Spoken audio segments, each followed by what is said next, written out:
여러분 안녕하세요. 로데메 정원 정원직입니다. 오늘 시편 산책 31번째 시간입니다. 먼저 새번역 성경으로 31편을 읽겠습니다. 주님, 내가 주님께 피하오니 내가 결코 부끄러움을 당하지 않게 하여 주십시오. 주님의 구원의 능력으로 나를 건져 주십시오. 나에게 귀를 기울이시고 속히 건지시어 내가 피하여 숨을 수 있는 바위, 나를 구원하실 견고한 요새가 되어 주십시오. 주님은 진정 나의 바위, 나의 요새이시니 주님의 이름을 위하여 나를 인도해 주시고 이끌어 주십시오. 그들이 몰래 쳐놓은 그물에서 나를 건져내어 주십시오. 주님은 나의 피난처입니다. 주님의 손에 나의 생명을 맡깁니다. 진리의 하나님이신 주님, 나를 속량하여 주실 줄 믿습니다. 썩어 없어질 우상을 믿고 사는 사람들을 주님께서는 미워하시니 나는 오직 주님만 의지합니다.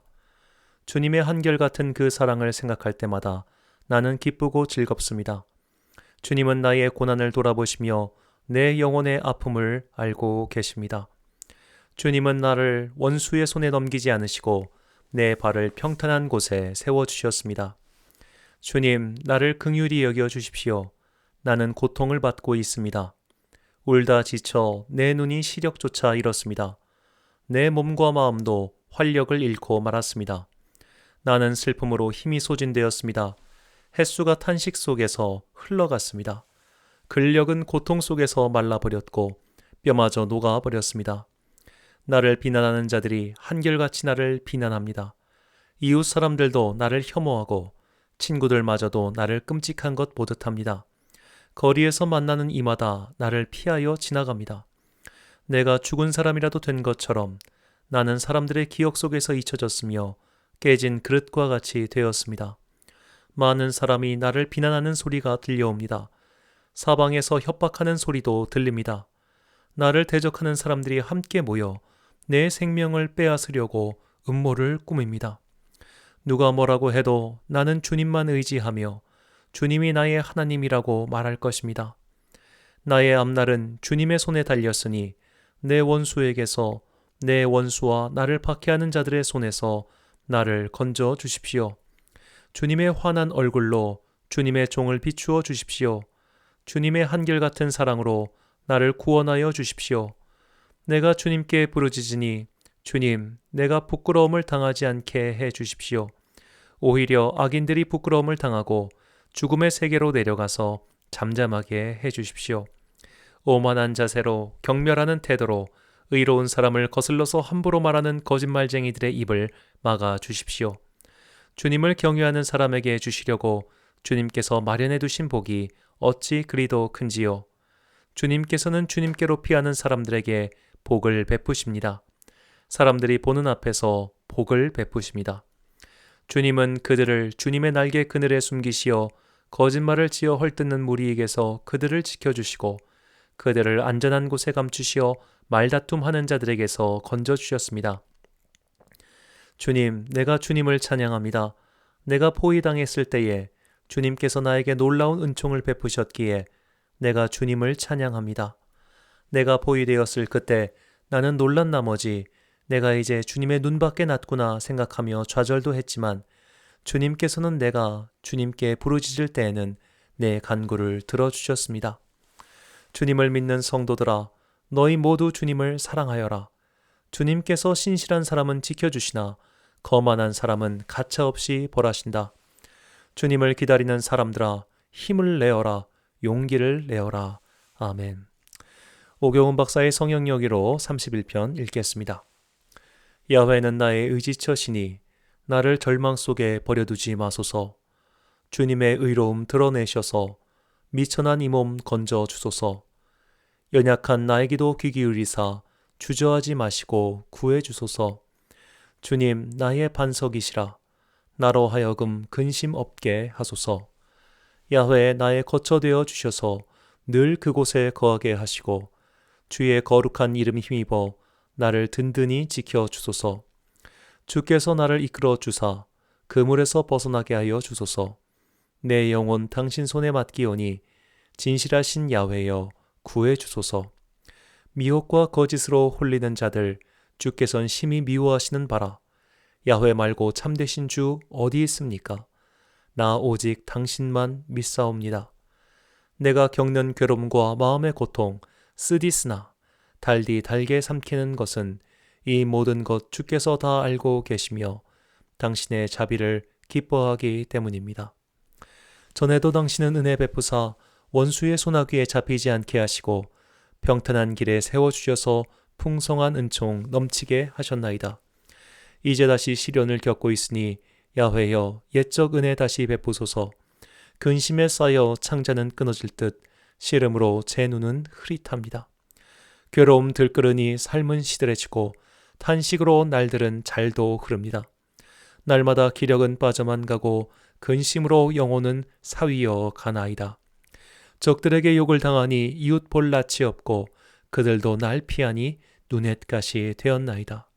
살아있으나 죽은 자와 다를 바 없고 낡은 그릇처럼 버려졌나이다. 들여오는 것이라곤 비방뿐이라 두려움 속에 갇혀 버렸는데 간사한 무리들 꾀하는 것은 이 목숨 어찌 뺏을까 뿐입니다. 야훼여 나 비록 시름 속에 있어도 오직 주님만을 의지하오니 야훼 주님 당신만이 나의 하나님이시라. 복과 화가 당신 손에 달려 있으니 적에게서 나를 건져 주소서. 자비한 당신 얼굴 내게 보이시고 미천한 이 내 몸을 지켜 주소서. 나 주님을 원망치 않게 하시고 저들의 소리 일랑 삼켜지게 하소서. 악한 개교 일랑 거꾸로 들이셔서 죽음 속에서 입 다물게 하소서. 교만하며 거짓된 혀를 끊으시고 속이고 기만하는 저 입술 봉하셔서 오만한 악일들 두 번 다시는 거짓으로 남해하지 못하게 하소서. 참으로 믿는 이는 복이 있으니 정성되이 주 섬기며 사랑함이라. 주님께 영원한 복락이 있으니 처음부터 저들 위에 쌓아두셨네. 세상에선 듣도 보도 못한 이 복을 사람들 앞에서 낱낱이 더하시네. 당신의 날개 아래 감싸주시고 따뜻하게 안으사 평안케 하시며 악인의 개교 해 입히지 못하고 참소하는 혀 침범치 못하리니 못된 자들 내 팽개침 당하겠으나 주의 백성 그 전에 들어가리라. 크시도다 만물을 지으신 야훼여 베푸시는 그 은혜 얼마나 깊으신지 견고한 성에 나를 세워주시고 조금도 빈틈없이 지켜주시네. 다급한 마음에 당황하며 흔들려 주님 날 버리시나 원망도 했었는데 진실로 주님 나를 버리지 않으시고 온전하게 되도록 기다려 주셨네.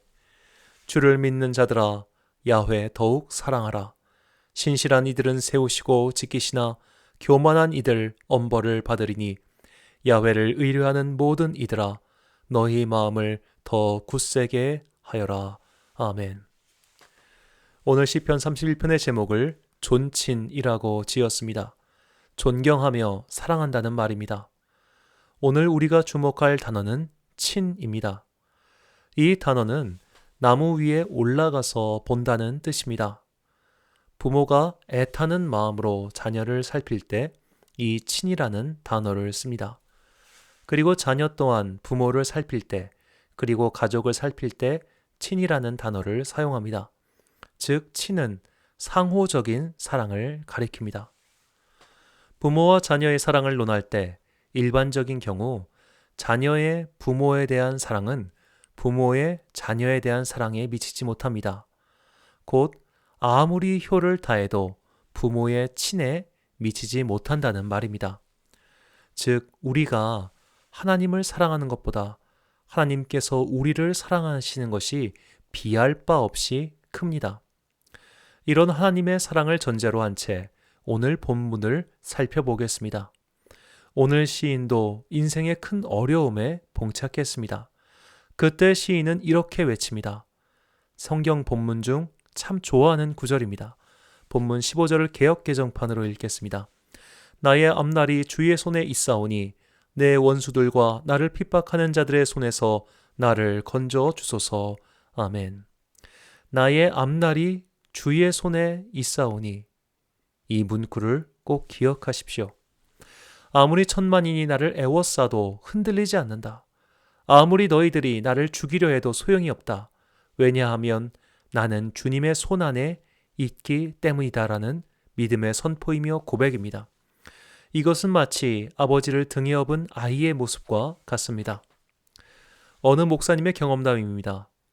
아들이 동네 형한테 한 대 맞고 집에 왔습니다. 아들이 맞고 온 모습을 보자 아버지인 목사님은 너 무슨 일 있었니? 라고 물어봤습니다. 아들은 맞았다는 소리는 하지 않고 조용히 아버지의 손을 잡고 나랑 어디 좀 가자고 말을 했습니다. 아들의 손을 잡고 나간 곳은 아까 자신을 때린 형이 있는 장소였습니다.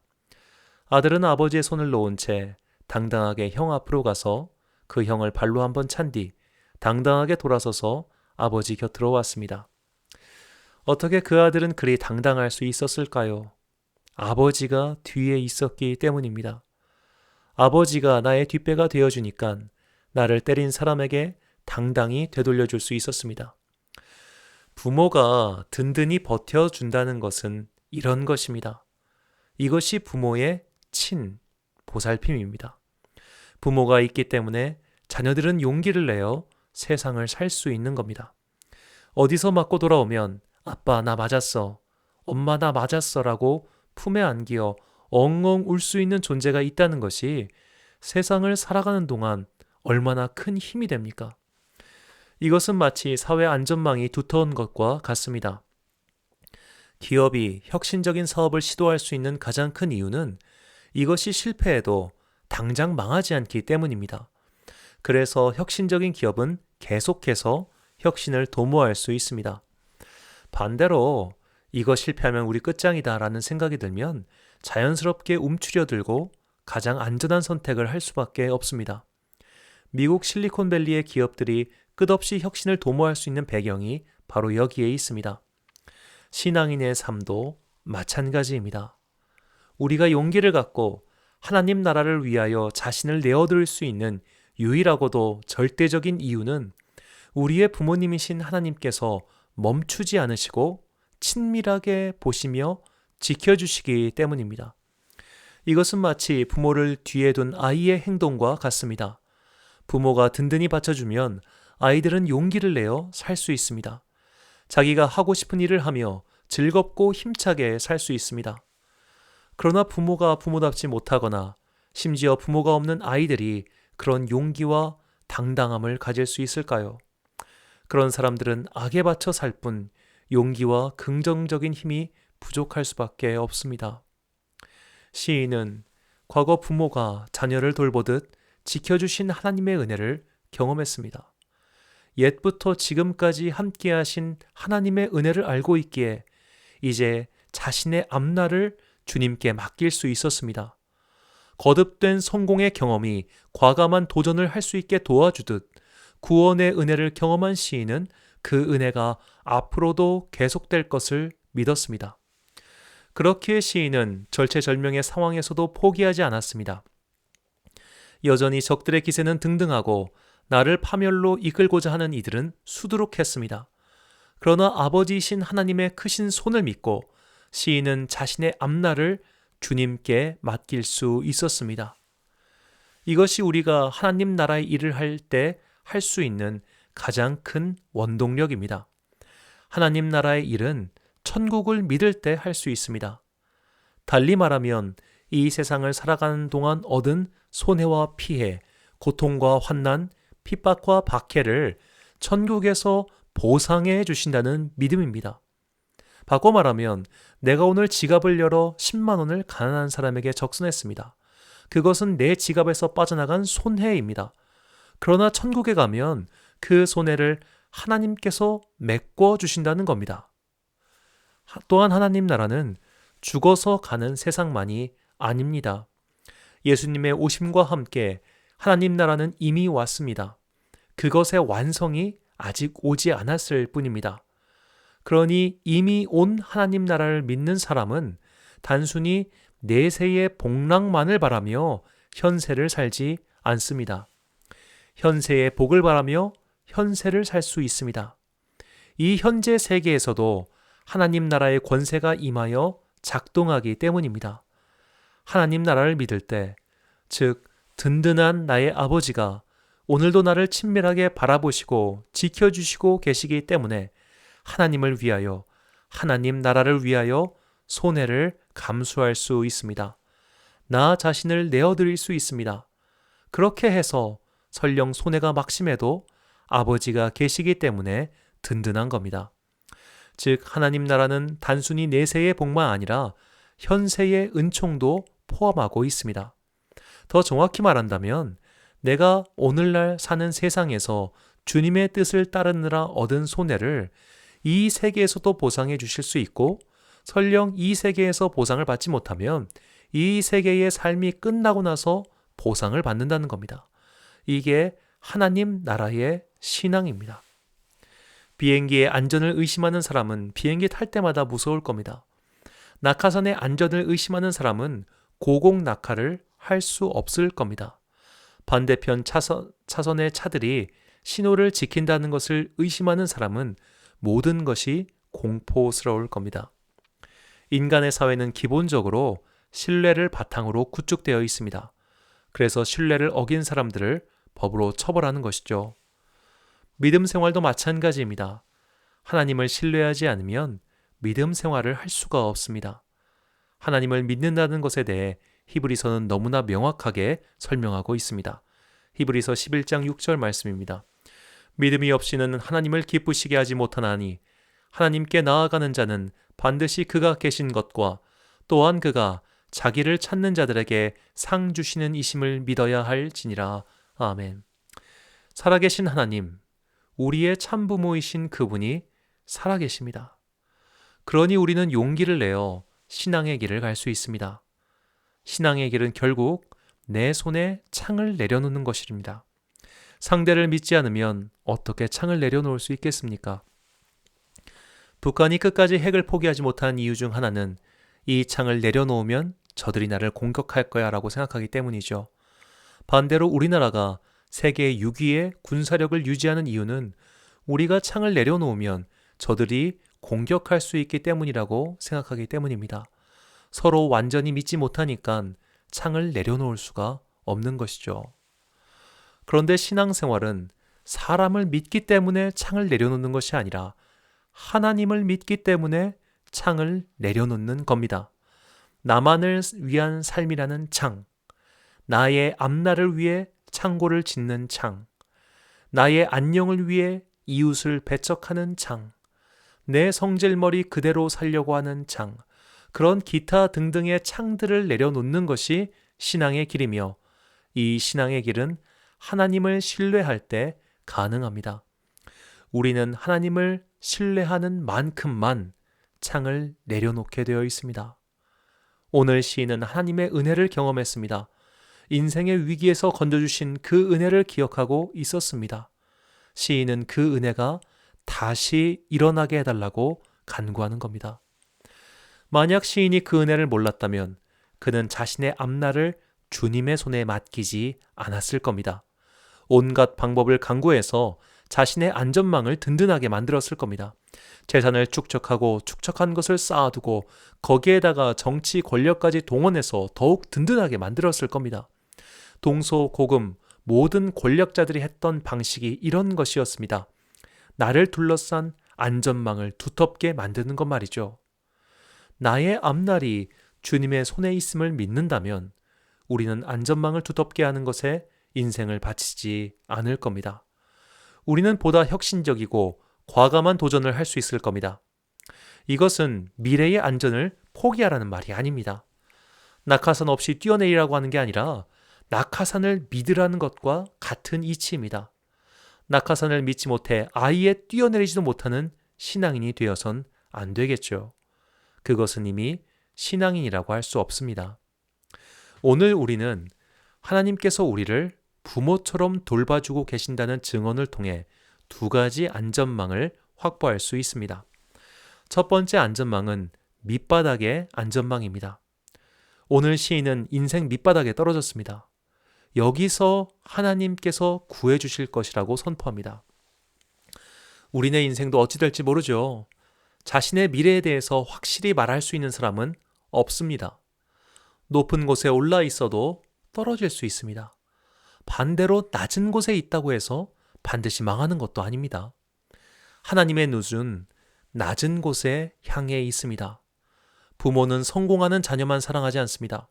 오히려 부모는 아직도 자립하지 못한 자녀, 아직도 제대로 살지 못하는 자녀를 더 마음에 씁니다. 이처럼 하나님께서도 낮은 곳에 처한 자녀를 향해 더욱 긍휼의 눈을 비추어 주십니다. 이것이 우리의 첫 번째 안전망입니다. 내가 망할 곳에 처해도, 내가 인생의 막장에 처해도 하나님께서는, 아니 오직 하나님만이 우리를 끝까지 지켜주신다는 겁니다. 두 번째 안전망은 미래의 안전망입니다. 우리의 앞날은 주님의 손 안에 있습니다. 이때 우리는 불확실한 미래를 염려하며 자신의 창고만을 두텁게 만들려는 유혹, 내 손의 창을 절대로 내려놓지 않으려는 유혹에서 벗어날 수 있습니다. 오늘 시편 31편에서 우리가 꼭 기억해야 하는 구절은 나의 앞날은 주님의 손에 있사오니란 고백입니다. 이 구절을 영혼의 판에 깊이 새기십시오. 그래야 우리는 자꾸만 내 앞날을, 내 안전과 안녕을 다른 것에 두려고 하는 유혹과 시험을 극복할 수 있습니다. 세상 사람들은 세상의 곳간에 나의 앞날을 맡기지만 그리스도인은 주님의 권능과 손에 앞날을 의탁합니다. 이 진리를 영혼 깊이 새기시고 염려하지 마시길 바랍니다. 예수님께서는 우리에게 이렇게 말씀하셨습니다. 마태복음 6장 26절부터 34절까지 조금 길지만 오늘 산책은 이 말씀을 끝으로 맺겠습니다. 공중의 새를 보라. 심지도 않고 거두지도 않고 창고에 모아들이지도 아니하되 너희 하늘 아버지께서 기르시나니 너희는 이것들보다 귀하지 아니하냐. 너희 중에 누가 염려함으로 그 키를 한 자라도 더할 수 있겠느냐. 또 너희가 어찌 의복을 위하여 염려하느냐. 들의 백합화가 어떻게 자라는가 생각하여 보라. 수고도 아니하고 길쌈도 아니하느니라. 그러나 내가 너희에게 말하노니 솔로몬의 모든 영광으로도 입은 것이 이 꽃 하나만 같이 못하였느니라.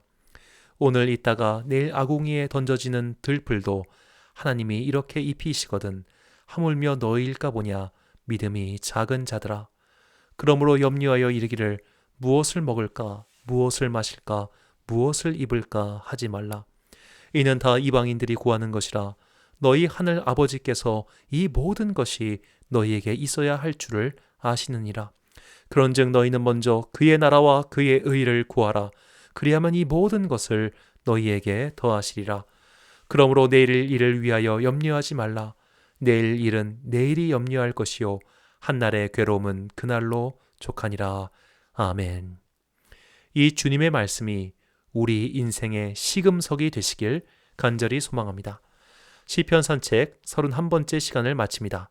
함께해 주신 여러분 감사합니다.